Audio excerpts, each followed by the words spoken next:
Aproveito para a manifestação da minha solidariedade também a todos os que sofrem com as intempéries. No caso desta avalanche de água no sul do país, no Rio Grande do Sul, no Paraná e Santa Catarina, são milhares de brasileiros dos 3 estados do sul prejudicados, maltratados em razão e como consequência das chuvas torrenciais que se abatem sobre esses 3 estados. A nossa solidariedade e o apelo para que os governos, tanto da União quanto dos estados, possam socorrer com urgência e eficácia as populações atingidas por essa intempérie. Mas, senhor presidente, eu ouso, mais uma vez, desta tribuna, retratar o sentimento popular de angústia, de desesperança e de espanto diante de uma crise que se aprofunda de forma inusitada no país, diante da impotência dos que nos governam. Basta dizer que o rombo fiscal chega ou passa de 70 bilhões de reais. A corrupção endêmica minou a administração pública brasileira, roubando a sua credibilidade e matando esperanças de milhões de brasileiros. A presidente tem a desfaçatez, me perdoe ela, tem a desfaçatez de afirmar que o seu governo não está envolvido em corrupção. Imagine se estivesse. Nesses 13 anos, 14 anos quase agora, neste Senado Federal, presidente Lazier Martins, senador Cássio Cunha Lima, nós apresentamos, evidentemente com as nossas limitações, as denúncias, as críticas, diante de desvios monumentais que ocorriam no governo brasileiro.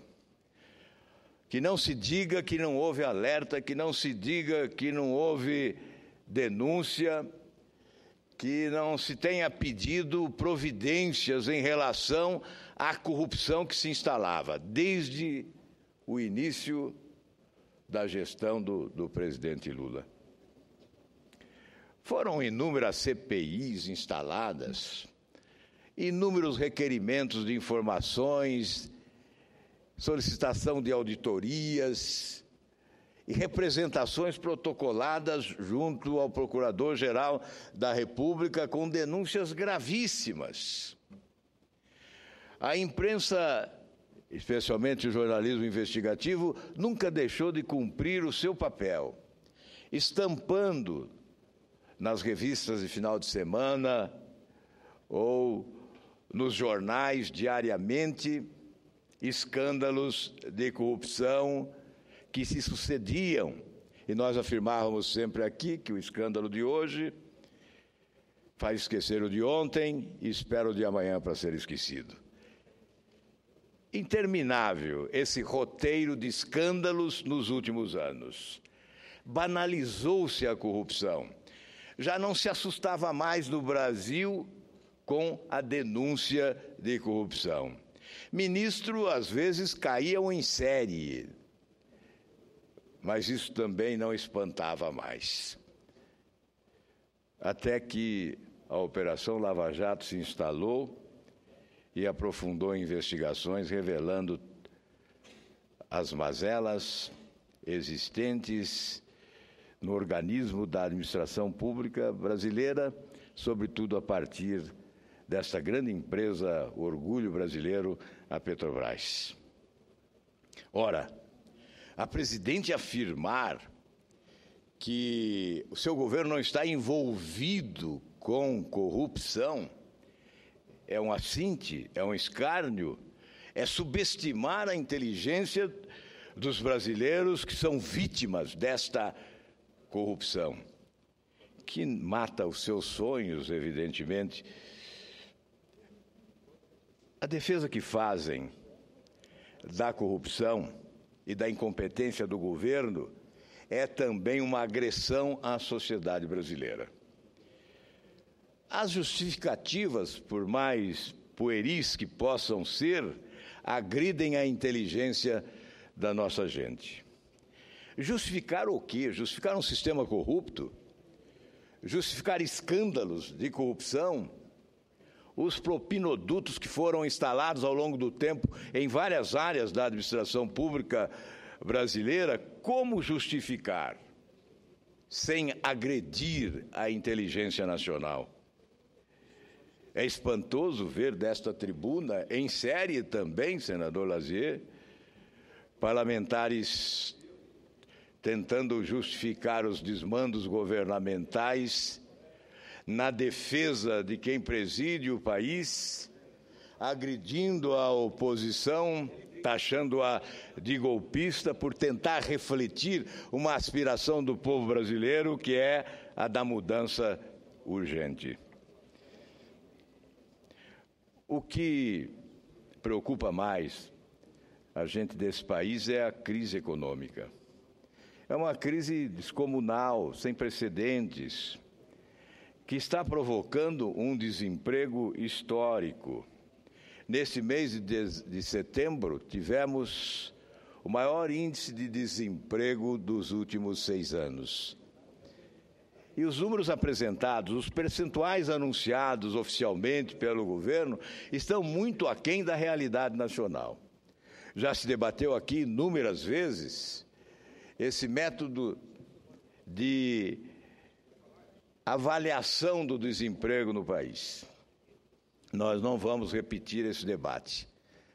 O que há é um desemprego crescente, assustador, como consequência dessa crise de profundidade diante da inoperância do governo e da ausência de criatividade e de providências que possam ressuscitar esperanças de que o país voltará a crescer a curto prazo com velocidade. Vossa Excelência me permite a parte, senador Álvares? Com prazer, senador Aécio. Vossa Uma Excelência... honra conceder uma parte a Vossa Excelência. A honra, pode ter certeza, é minha de trazer uma singela contribuição a mais esse oportuno e qualificado, como de resto tem sido todos os pronunciamentos de Vossa Excelência, falando, na verdade, o óbvio. Mas nós vivemos num momento no país, senador Álvaro Dias, Vossa Excelência, que é das mais expressivas lideranças desta casa e do nosso partido, nós vivemos um tempo em que o óbvio precisa ser repetido permanentemente. Porque, como disse Vossa Excelência, são sucessivas as idas a essa tribuna de líderes ou parlamentares, senadores ligados ao governo, que compreendem que é possível, sim, maquiando números, falseando a realidade, continuar a iludir os brasileiros. Mas a máscara caiu, senador Álvaro Dias, como Vossa Excelência bem coloca. Porque hoje não é a oposição aqui da tribuna do Senado, ou os líderes na Câmara, como o deputado Domingos Sávio, que aqui está, ou o líder Cássio, que apontam para as consequências perversas dos equívocos em sequência e das irresponsabilidades, além das ilegalidades cometidas por esse governo. Na verdade, é a população brasileira, no seu Paraná, na minha Minas Gerais, na Paraíba do senador Cássio, que no dia a dia percebem as consequências perversas dos equívocos desse governo. No desemprego avassalador, que já levou mais de 1 milhão de postos de trabalho apenas esse ano, na inflação em torno de 10%, nos juros na estratosfera e no desânimo que tomou conta da economia e da vida dos brasileiros. Eu gostaria apenas, e aproveitando essa oportunidade que Vossa Excelência me dá, para trazer mais um exemplo muito singelo, como disse, do desgoverno que hoje graça no país. Vossa Excelência já teve oportunidade nessa tribuna, mesmo no dia de ontem, falar sobre esse episódio Venezuela. O episódio em que o nome do ex-ministro, ex-presidente da Suprema Corte Brasileira, Nelson Jobim, foi vetado pelo governo da Venezuela. E até agora, senador Álvaro Dias, houve uma palavra do Judiciário, firme, corajosa e que merece aqui o nosso aplauso, do TSE, que negou-se a participar de uma pseudo-avaliação ou acompanhamento daquelas eleições, já de cartas marcadas. Houve aqui do Congresso posições veementes, uma moção apresentada e aprovada nessa casa, que também repudia a posição do governo da Venezuela, mas nenhuma palavra do Poder Executivo brasileiro. E isso, senador Alves, me permita aproveitar o pronunciamento de Vossa Excelência para reiterar, tem que ser cobrado. O Brasil renuncia à sua posição natural, histórica, de líder da região, para se submeter a um regime que já perdeu todas as características de regime democrático. Eu encerro, senador Álvaro, apenas registrando aqui um texto muito curto de um editorial hoje do Estado de São Paulo, que resume o sentimento, senador Lazier, que é de Vossa Excelência e de todos nós. A situação na Venezuela é grave, não há imprensa livre, não existem veículos de comunicação independentes que não tenham sido vítimas da censura deste governo que lá está. Diversas leis foram criadas para constranger o trabalho jornalístico ao arrepio do que prevê a Constituição venezuelana, que garante a liberdade de expressão. As empresas de mídia sofrem de asfixia econômica e os donos dos meios que ousam desafiar o pensamento único são vítimas de processos judiciais e viciados. Segundo o relatório da Comissão da Liberdade de Imprensa e Informação da CIP, houve na Venezuela, somente no último semestre, cerca de 300 violações dos direitos à liberdade de expressão, ataques a jornalistas, criminalização da atividade jornalística e limitações do acesso à informação.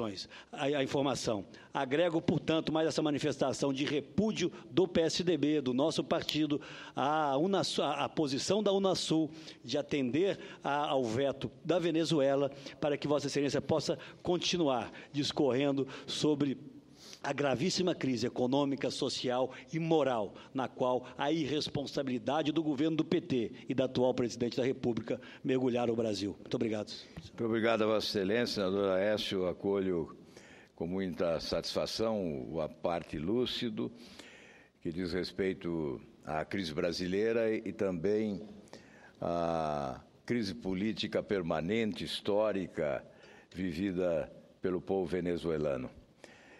Sem dúvida, esse gesto de veto ao ministro Jobim é o prenúncio da fraude eleitoral anunciada. Não há como interpretar de outra forma. Por que o veto? Qual a razão do veto? O veto não ofende ao ministro Nelson Jobim. Aliás, melhora o seu currículo, certamente melhora o seu currículo. Porque de onde vem o veto, não desvaloriza, valoriza. Creio que deveria ser motivo de preocupação aplausos oriundos da Venezuela e do seu governo, do governo venezuelano, da ditadura venezuelana, do senhor Maduro. O governo brasileiro não reage porque não tem autoridade para a reação, diante do fato de ser parceiro, de ser solidário, de ser cúmplice dos atos praticados por Maduro agora e antes por Hugo Chávez. O governo brasileiro, o governo do PT, sempre foi solidário ao regime venezuelano. E esta a razão do seu silêncio numa hora em que a reação deveria ser uma exigência de soberania. É uma afronta ao Brasil, uma afronta ao Poder Judiciário brasileiro, uma afronta ao governo brasileiro e, obviamente, uma afronta ao nosso país, que merece o repúdio já manifesto oficialmente por esta Casa. Eu concluo, senhor presidente, mas creio ser necessário pedir a Vossa Excelência a condescendência do tempo para que eu possa finalizar o meu pronunciamento, dizendo, primeiramente, que o governo está paralisado diante da crise, sem iniciativas, sem criatividade e sem competência. O que se vê é uma proposta de solução para os problemas que ficam desproporcionais diante da grandiosidade da crise. A reforma fiscal, que me parece mais uma transferência de responsabilidade à sociedade, muito mais do que um acerto fiscal, fica a impressão tratar-se de um acerto de contas com o povo brasileiro, especialmente o contribuinte, aquele que sustenta o governo com seu trabalho, pagando impostos. Há uma dívida pública ignorada pelo governo. É a questão maior da crise, a causa maior da crise é a dívida pública brasileira. São necessários, no orçamento de 2015, de 47% do orçamento da República para a rolagem da dívida, pagamento de juros e serviços de uma dívida que pode chegar ao final do ano a 70% do produto interno bruto. Uma das maiores dívidas do universo. E o que é mais dramático, pagamos para a rolagem desta dívida mais do que o dobro, proporcionalmente, do que pagam os países mais endividados do planeta. Para que tenham uma ideia da dimensão desta realidade. O brasileiro paga 2 bilhões e 900 milhões de reais por dia. Eu repito, é surpreendente, causa espanto, mas 2 bilhões e 900 milhões de reais por dia para a rolagem da dívida pública brasileira. Para concluir, senhor presidente, eu creio que o pior dos mundos para esse país é a indefinição política que marca os nossos dias. Há um fato posto.